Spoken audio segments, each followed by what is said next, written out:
कहते हैं हर स्त्री में देवी का वास है, इसलिए तो हर स्त्री बहुत खास है। किसी स्त्री को अबला और बेबस समझने की भूल कभी न करना। अपने कुकर्मों का परिणाम सोचकर जरूर डरना।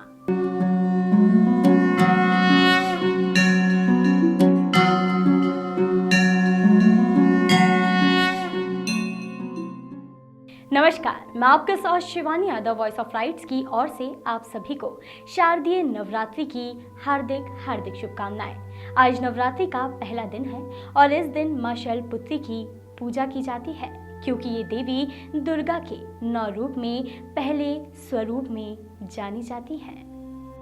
ये ही नवदुर्गाओं में प्रथम दुर्गा हैं। पर्वतराज हिमालय के घर पुत्री रूप में उत्पन्न होने के कारण इनका नाम शैलपुत्री पड़ा। नवरात्र पूजन में प्रथम दिवस इन्हीं की पूजा और उपासना की जाती है। इस प्रथम दिन की उपासना में योगी अपने मन को मूलाधार चक्र में स्थित करते हैं। यहीं से उनकी योग साधना का प्रारंभ होता है। माँ का स्वरूप ही कुछ ऐसा होता है कि जो भी उन्हें देख ले उसके दिल में माँ की तस्वीर मानो अलग ही जगह बना लेती है और माँ की साधना से ही हर एक मनोकामना पूर्ण होती है। वृषभ स्थिता इन माता जी के दाहिने हाथ में त्रिशूल और बाएं हाथ में कमल पुष्प सुशोभित हैं। अपने पूर्व जन्म में ये प्रजापति दक्ष की कन्या के रूप में उत्पन्न हुई थी। तब इनका नाम सती था। इनका विवाह भगवान शिव से हुआ था। मां शैलपुत्री की इस छवि के पीछे की एक पौराणिक कथा मानी जाती है, जो मां के जीवन काल या यूं कहें कि माता सती और भगवान शिव के रिश्ते की सभी के मन में बसी हुई छवि को चंद शब्दों में अभिव्यक्त करती है। एक बार प्रजापति दक्ष ने एक बहुत बड़ा यज्ञ किया। इसमें उन्होंने सारे देवताओं को अपना अपना यज्ञ भाग प्राप्त करने के लिए निमंत्रित किया, किंतु शंकर जी को उन्होंने इस यज्ञ में निमंत्रित नहीं किया। सती ने जब सुना कि उनके पिता एक अत्यंत विशाल यज्ञ का अनुष्ठान कर रहे हैं, तब वहां जाने के लिए उनका मन विकल हो उठा। अपनी यह इच्छा उन्होंने शंकर जी को बताई। सारी बातों पर विचार करने के बाद उन्होंने कहा, प्रजापति दक्ष किसी कारणवश हमसे रुष्ट हैं। अपने यज्ञ में उन्होंने सारे देवताओं को निमंत्रित किया है, उनके यज्ञ भाग भी उन्हें समर्पित किए हैं, किंतु हमें जानबूझकर नहीं बुलाया है, कोई सूचना तक नहीं भेजी है। ऐसी स्थिति में तुम्हारा वहां जाना किसी प्रकार की श्रेयस्कर नहीं होगा। शंकर जी के इस उपदेश से सती का प्रबोध नहीं हुआ। पिता का यज्ञ देखने वहां जाकर माता और बहनों से मिलने की उनकी व्यग्रता किसी प्रकार भी कम न हो सकी। उनका प्रबल आग्रह देखकर भगवान शंकर जी ने उन्हें वहां जाने की अनुमति दे दी।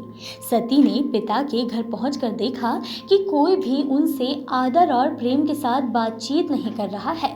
सारे लोग मुंह फेरे हुए हैं। केवल उनकी माता ने स्नेह से उन्हें गले लगाया। बहनों की बातों में व्यंग्य और उपहास के भाव भरे हुए थे। परिजनों के इस व्यवहार से उनके मन को बहुत क्लेश पहुंचा। उन्होंने यह भी देखा कि वहां चतुर्दिक भगवान शंकर जी के प्रति तिरस्कार का भाव भरा हुआ है। दक्ष ने उनके प्रति कुछ अपमानजनक वचन भी कहे। यह सब देखकर सती का हृदय शोक, ग्लानि और क्रोध से संतप्त हो उठा। उन्होंने सोचा, भगवान शंकर जी की बात ना मानकर यहाँ आकर उन्होंने बहुत बड़ी गलती कर दी है। वे अपने पति भगवान शिव के इस अपमान को सह न सकी। उन्होंने अपने उस रूप को तत्क्षण वहीं योग अग्नि द्वारा जलाकर भस्म कर दिया।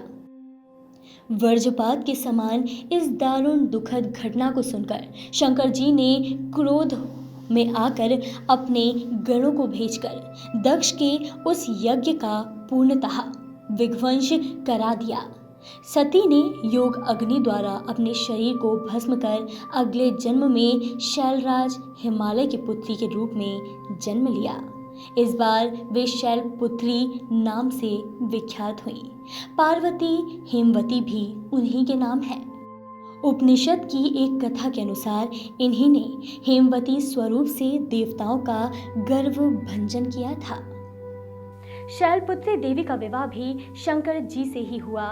पूर्व जन्म की भांति इस जन्म में भी वे शंकर जी की ही अर्धांगिनी बनी। नवदुर्गाओं में प्रथम शैलपुत्री दुर्गा का महत्व और शक्ति आनंद है। वहीं मां शैलपुत्री की पूजा का विशेष महत्व माना जाता है। मां शैलपुत्री का जन्म शैल या पत्थर से हुआ है, इसलिए इनकी पूजा से जीवन में स्थिरता आती है। माता शैलपुत्री की विधिवत आराधना से वैवाहिक जीवन सुखमय रहता है और घर में खुशहाली आती है। इनकी अर्चना से मूलाधार चक्र जागृत होते हैं, जो अत्यंत शुभ होता है। साथ ही नवरात्र के प्रथम दिन मां शैलपुत्री की पूजा से चंद्रमा से जुड़े सभी प्रकार के दोष दूर हो जाते हैं और सौभाग्य की प्राप्ति होती है। नवरात्र की शुरुआत पर काशी सहित यूपी के विभिन्न शहरों के मंदिरों में भक्तों की भीड़ उमड़ने लगती है। नवरात्र के पहले दिन देवी दुर्गा के शैलपुत्री स्वरूप का दर्शन पूजन किया जाता है। नवरात्र में माता दुर्गा के 9 रूपों 9 दिन विधि विधान से पूजा की जाती है। इन दिनों हर जगह ध्यान, व्रत, भजन, कीर्तन होते हैं। नवरात्र का पहला दिन शैलपुत्री का माना जाता है। इस दिन शैलपुत्री के दिन में भक्तों का तांता लगा रहता है। इसी तरह शैलपुत्री का एक प्राचीन मंदिर पूरे भारत में फेमस है। यहाँ पर दूर दूर से लोग दर्शन करने के लिए आते हैं। माना जाता है कि यहाँ पर आने मात्र से ही भक्तों की हर मुराद पूरी हो जाती है। यह शैलपुत्री का मंदिर घाटों के शहर कहे जाने वाले वाराणसी में स्थित है। काशी के अलईपुर में मां शैलपुत्री का प्राचीन मंदिर है। इस मंदिर की मान्यता है कि नवरात्र के पहले दिन इनके दर्शन से भक्तों की हर मुराद पूरी होती है। नवरात्र में मां के दर्शन से वैवाहिक कष्ट दूर हो जाते हैं। इतना ही नहीं, यहाँ नवरात्र के पहले दिन भक्त मां के दर्शन को इतने आतुर रहते हैं कि नवरात्र के एक दिन पहले से ही मां के दर्शन के लिए भक्तों की लंबी लाइन लग जाती है। वैसे तो यहाँ हर रोज माँ की पूजा की जाती है, लेकिन नवरात्रि में यहाँ पूजा का खास महत्व है। कहा जाता है कि नवरात्र में माँ के दर्शन से शादीशुदा जोड़े के वैवाहिक कष्ट दूर हो जाते हैं। भक्त लंबी लंबी कतारों में माँ के दर्शन के लिए इंतजार करते हैं और उनके मन में बस यही बात रहती है कि अगर वे माँ के दर्शन कर लेंगे तो उनके सारे वैवाहिक दुख दूर हो जाएंगे। मां शैलपुत्री के इस मंदिर में दिन में 3 बार आरती होती है और चढ़ावे में इन्हें नारियल के साथ सुहाग का सामान चढ़ाया जाता है। आखिर भगवती दुर्गा का पहला स्वरूप शैलपुत्री मां ही तो है। हिमालय के यहाँ जन्म लेने से उन्हें शैलपुत्री कहा गया। इनका वाहन वृषभ है। उनके दाएं हाथ में त्रिशूल और बाएं हाथ में कमल है। इन्हें पार्वती का स्वरूप भी माना गया है। ऐसी मान्यता है कि देवी के इस रूप ने ही शिव की कठोर तपस्या की थी। इनके दर्शन मात्र से ही सभी वैवाहिक कष्ट दूर हो जाते हैं। तो देखा आपने कि मां सती ने अपने जीवन को ही कैसे त्याग दिया, लेकिन आज के समय में परिस्थितियां बिल्कुल विपरीत नजर आती हैं। कलयुग में लोग अपना धर्म, अपनी मर्यादा, अपना कर्तव्य भी भूलते जा रहे हैं। वॉइस ऑफ राइट्स आप सभी दर्शकों से यही अपील करता है कि हर एक व्यक्ति का सम्मान करें और इस जीवन में हर एक रिश्ते को संजो के रखने का प्रयास जरूर करें। फिलहाल के लिए इतना ही। आपसे फिर मुलाकात होगी देवी शक्ति के एक नए रूप के साथ। तब तक के लिए नमस्कार।